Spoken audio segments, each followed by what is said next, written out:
আপনারা দেখছেন MS Bangla news YouTube channel. জানাবো আজকের কিছু বাছাই করা গুরুত্বপূর্ণ খবর। প্রধান সংবাদগুলি জানার আগে দেখে নিন আজকের সংবাদ শিরোনাম। এবার থেকে সকলে পাবেন না রেশন, এই তালিকায় নাম থাকলেই মিলবে চাল ডাল, কড়া নির্দেশ নবান্নর। বুলডোজারে উঠে প্রতিবাদ, পুলিশের লাঠিচার্জ, হকার উচ্ছেদকে কেন্দ্র করে রণক্ষেত্র যাদবপুর, আহত সুজন সহ অনেকে আটক সৃজন। রাস্তার মধ্যে দাউ দাউ করে জ্বলছে যাত্রীবাহী বাস, ভয়াবহ দুর্ঘটনায় পুড়ে মৃত 21।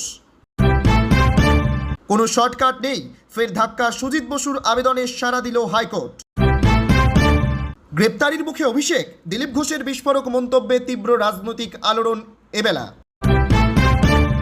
অন্নপূর্ণা যোজনার সব আবেদন বাতিল, টাকা পেতে নতুন করে অনলাইনে ফর্ম ফিল আপ করতে হবে, নয়া নির্দেশিকায় সকলের মাথায় হাত।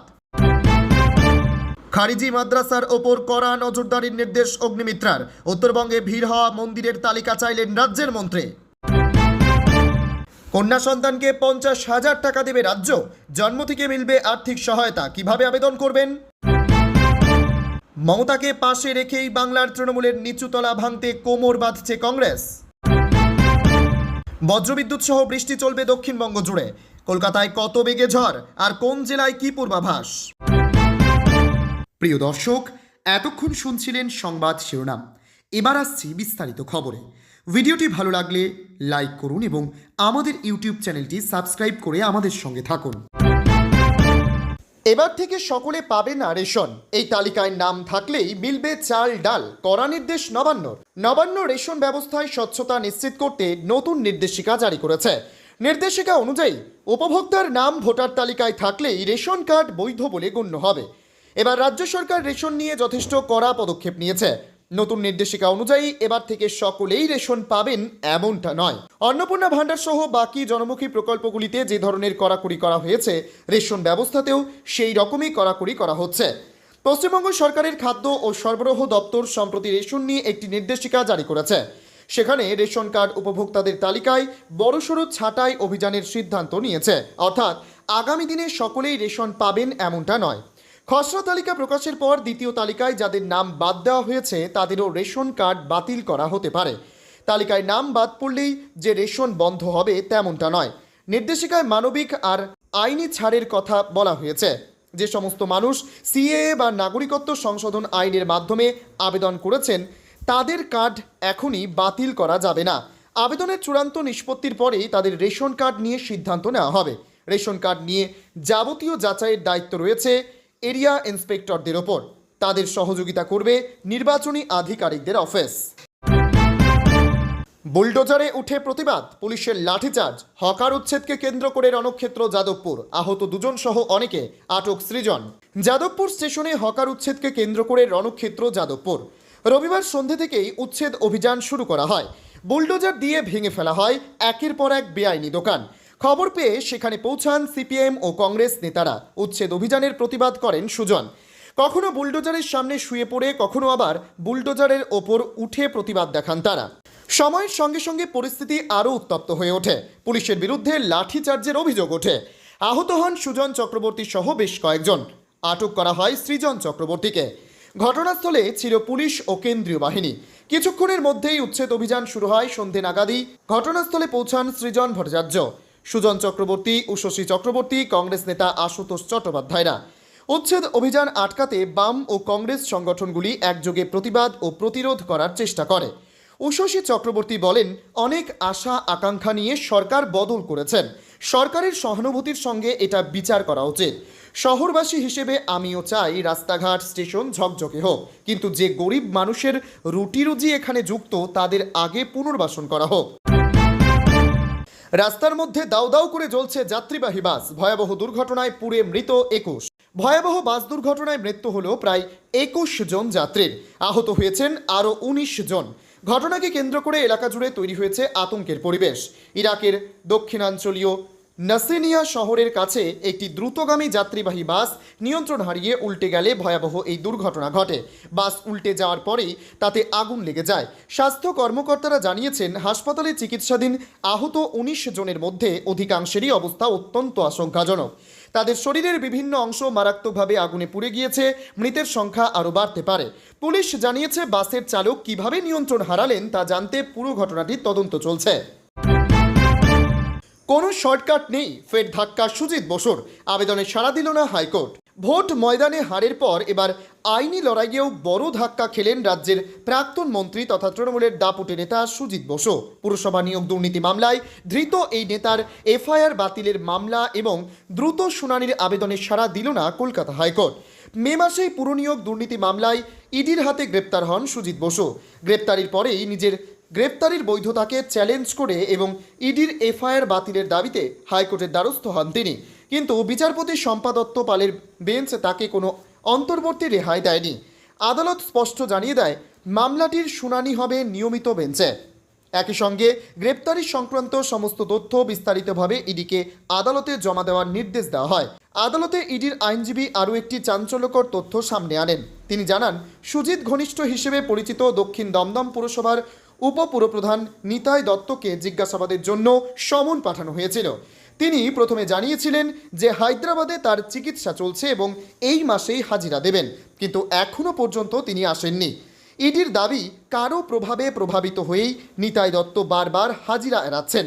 পাল্টা সুজিত বসুর আইনজীবী আদালতে দাবি করেন, সিবিআইয়ের চার্জশিটে তার মক্কেলের কোনো নাম নেই। এমনকি এই দুর্নীতিতে কোনো টাকা লেনদেনের প্রসঙ্গ বা অন্য অভিযুক্তদের বয়ানেও প্রাক্তন মন্ত্রীর কোনো ভূমিকার কথা উঠে আসেনি। ফলে সুজিতের বিরুদ্ধে তলব ও গ্রেপ্তারির পুরো প্রক্রিয়াটাই বেআইনি। গ্রেপ্তারির মুখে অভিষেক, দিলীপ ঘোষের বিস্ফোরক মন্তব্যে তীব্র রাজনৈতিক আলোড়ন এবেলা। তৃণমূল কংগ্রেসের সর্বভারতীয় সাধারণ সম্পাদক অভিষেক বন্দ্যোপাধ্যায়ের গ্রেপ্তারি নিয়ে এক চরম বিস্ফোরক ইঙ্গিত দিলেন বিজেপি নেতা দিলীপ ঘোষ।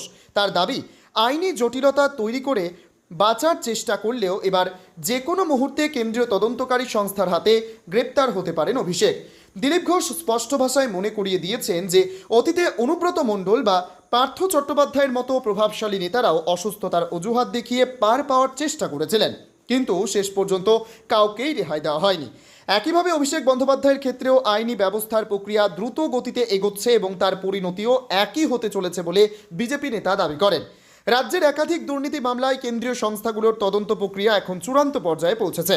রাজনৈতিক বিশ্লেষকদের মতে দিলীপ ঘোষের এই মন্তব্য কেবলই একটি রাজনৈতিক হুঁশিয়ারি নয়, বরং এর পেছনে তদন্তের কোনো বড় অগ্রগতি থাকার সম্ভাবনা উড়িয়ে দেওয়া যায় না।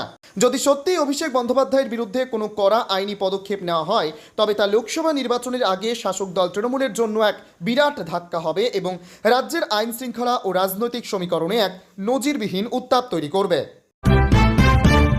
অন্নপূর্ণা যোজনার সব আবেদন বাতিল, টাকা পেতে নতুন করে অনলাইনে ফর্ম ফিল আপ করতে হবে। নয়া নির্দেশিকায় সকলের মাথায় হাত। বিরাট খবর, অনেকেরই পুরনো আবেদন বাতিল হয়েছে। অন্নপূর্ণা যোজনার টাকা পেতে ফের নতুন করে অনলাইনে আবেদন করতে হবে। সরকারের এই নির্দেশিকা ঘিরে ইতিমধ্যেই শোরগোল শুরু হয়েছে। চিন্তায় পড়েছেন অনেকেই, তৈরি হয়েছে নানান বিভ্রান্তিও। কি জানানো হয়েছে জেনে নিন বিস্তারিত। বর্তমানে পশ্চিমবঙ্গের সবচেয়ে চর্চিত প্রকল্পটি হলো অন্নপূর্ণা যোজনা। নয়া সরকারের এই প্রকল্পে মহিলারা প্রতি মাসে ৩,০০০ টাকা করে ভাতা পাবেন। পূর্বের সরকারের লক্ষ্মীর ভাণ্ডারের পরিবর্তে এই প্রকল্প চালু করেছে বিজেপি সরকার।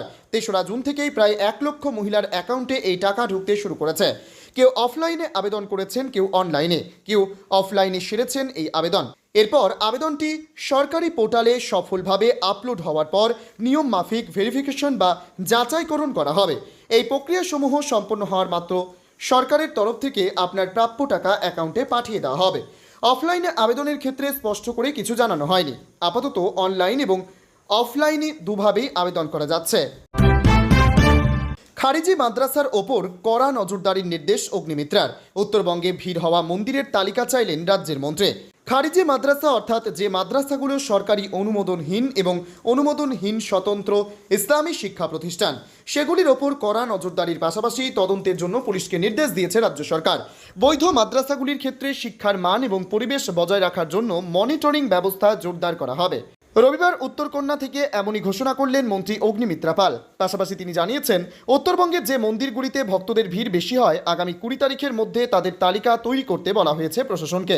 কারণ ধূপকাঠির কারখানা গড়ার পরিকল্পনা নিয়েছে রাজ্য সরকার।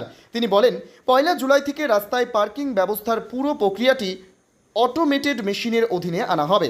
গাঁজা, ব্রাউন সুগার এবং অন্যান্য মাদকদ্রব্যের আমদানি এবং পাচার রুখতে পুলিশকে অভিযানের নির্দেশ দেওয়া হয়েছে। মাদকাসক্তদের পুনর্বাসনের বিশেষ ব্যবস্থা করা হবে। পাশাপাশি বিভিন্ন পুরসভায় বেআইনি নির্মাণ ও দখলের অভিযোগ খতিয়ে দেখতে বিশেষ তদন্ত কমিটি বসানো হবে। কন্যা সন্তানকে 50,000 টাকা দেবে রাজ্য। জন্ম থেকে মিলবে আর্থিক সহায়তা। কিভাবে আবেদন করবেন? বাড়িতে কন্যা সন্তান থাকলে এবার মিলবে আর্থিক সাহায্য। কন্যার জন্ম থেকে দ্বাদশ শ্রেণী পর্যন্ত 50,000 টাকা পর্যন্ত আর্থিক সহায়তা দেওয়া হয়। কারা এই সুবিধা পাবেন, কি কি নথি লাগবে এবং কিভাবে আবেদন করবেন, সেই সমস্ত তথ্য বিস্তারিতভাবে জেনে নিন। মেয়েদের শিক্ষার প্রসার, শিশু বিবাহ রোধ এবং কন্যা সন্তানের প্রতি ইতিবাচক মনোভাব গড়ে তোলাই এই প্রকল্পের মূল লক্ষ্য। সরকারি তথ্য অনুযায়ী প্রকল্পের আওতায় সুবিধাভোগী পরিবারকে এককালীন নয়, বরং বিভিন্ন শিক্ষাগত স্তরে নির্দিষ্ট অঙ্কের আর্থিক সহায়তা প্রদান করা হয়। জন্মের সময় প্রথম কিস্তি দেওয়া হয়। এই প্রকল্পের সবচেয়ে গুরুত্বপূর্ণ শর্ত হলো মেয়েটিকে নিয়মিত পড়াশোনা চালিয়ে যেতে হবে এবং নির্ধারিত বয়সের আগে বিয়ে দেওয়া যাবে না। সরকার মনে করছে এই ধরনের প্রকল্প মেয়েদের স্কুলে ধরে রাখতে এবং উচ্চশিক্ষার প্রতি উৎসাহ বাড়াতে গুরুত্বপূর্ণ ভূমিকা পালন করবে। রাজস্থান সরকারের এই প্রকল্পের উপকৃত হবেন লক্ষ লক্ষ পরিবার। বর্তমানে দেশে বিভিন্ন রাজ্যেই কন্যা সন্তানদের জন্য একাধিক কল্যাণমূলক প্রকল্প চালু হয়েছে। তবে জন্ম থেকে দ্বাদশ শ্রেণী পর্যন্ত ধাপে ধাপে 50,000 টাকা প্রদানের এই উদ্যোগ রাজস্থানের অন্যতম উল্লেখযোগ্য সামাজিক সুরক্ষা প্রকল্প হিসেবে বিবেচিত হচ্ছে। মমতাকে পাশে রেখেই বাংলার তৃণমূলের নিচুতলা ভাঙতে কোমর বাঁধছে কংগ্রেস। দিল্লিতে বিরোধী ইন্ডিয়া জোটের মেগা বৈঠকের আবহেই জাতীয় রাজনীতির সমীকরণ এক ভিন্ন মাত্রায় পৌঁছল। একদিকে যখন কেন্দ্রে বিজেপির বিরুদ্ধে লড়াইয়ে তৃণমূল সুপ্রিমো মমতা বন্দ্যোপাধ্যায়ের পাশে থাকার বার্তা দিচ্ছে কংগ্রেসের শীর্ষ নেতৃত্ব, ঠিক তখনই পশ্চিমবঙ্গে তৃণমূলের নিচুতলার নেতাকর্মীদের নিজেদের দিকে টানার এক সূক্ষ্ম অথচ গভীর কৌশল রচনা করছে হাত শিবির। জাতীয় স্তরে সাম্প্রতিক 5 রাজ্যের নির্বাচনের পর আঞ্চলিক দলগুলির তুলনায় কংগ্রেসের অবস্থান অনেকটাই মজবুত হয়েছে। বাংলায় তৃণমূল, কেরলে সিপিএম এবং তামিলনাড়ুর ডিএমকের মতো শক্তিশালী আঞ্চলিক দলগুলি যখন ব্যাকফুটে, তখন কেরলে জয় এবং বাংলায় তুলনামূলক ভালো ফলের কারণে হাত শিবির এখন অনেকটাই চাঙ্গা। এই পরিবর্তিত পরিস্থিতিতে জোটে মমতা বন্দ্যোপাধ্যায়ের গুরুত্বকে বিন্দুমাত্র খাটো না করেও রাজ্যে তার দলকে গুছিয়ে ওঠার আগেই বড় ধাক্কা দিতে চাইছে কংগ্রেস নেতৃত্ব। এই কৌশলের প্রভাব পশ্চিমবঙ্গের রাজনীতিতে অত্যন্ত দূরপ্রসারী হতে পারে। তৃণমূলের একাংশ কর্মী যদি কংগ্রেসের দিকে ঝুঁকে পড়েন, তবে লোকাল স্তরে ঘাসফুল শিবিরের ভিত দুর্বল হবে। একই সঙ্গে বিজেপি যাতে এই অসন্তোষের ফায়দা তুলে দল বদল করাতে না পারে, তার জন্য কংগ্রেস ইতিমধ্যেই নতুন সরকারের জনবিরোধী সিদ্ধান্তের বিরুদ্ধে ও হকার উচ্ছেদের প্রতিবাদে রাস্তায় নামার নির্দেশ দিয়েছে রাজ্য নেতৃত্বকে। ফলে একদিকে জোটে একতা বজায় রাখা এবং অন্যদিকে রাজ্যে গোপনে প্রধান শরিকের ঘর ভাঙার এই দ্বিপাক্ষিক নীতি বাংলার রাজনীতিকে কোন দিকে নিয়ে যায় সেটাই এখন দেখার। বজ্রবিদ্যুৎ সহ বৃষ্টি চলবে দক্ষিণবঙ্গ জুড়ে। কলকাতায় কত বেগে ঝড় আর কোন জেলায় কি পূর্বাভাস? সোমবার দক্ষিণবঙ্গের 6 জেলায় বজ্রবিদ্যুৎ সহ বৃষ্টির সম্ভাবনা রয়েছে। সঙ্গে ঘন্টায় 40 থেকে 50 কিলোমিটার বেগে ঝোড়ো হাওয়া বইতে পারে। ঝড় বৃষ্টি হবে কলকাতাতেও। বজ্রবিদ্যুৎ সহ বৃষ্টি চলবে দক্ষিণবঙ্গ জুড়ে। কলকাতাতেও ঝড় বৃষ্টির সম্ভাবনা রয়েছে। তবে তার ফলে নতুন করে তাপমাত্রা আর কমার সম্ভাবনা নেই। ঝড় বৃষ্টির ফলে গত দুদিনে গরমের অস্বস্তি কিছুটা কমছে। আগামী অন্তত 7 দিন এমনই তাপমাত্রা থাকবে বলে জানিয়েছে আলিপুর আবহাওয়া দপ্তর। কলকাতায় সোমবার বিক্ষিপ্ত বৃষ্টি হতে পারে, তবে আলাদা করে আবহাওয়ার কোনো সতর্কতা নেই।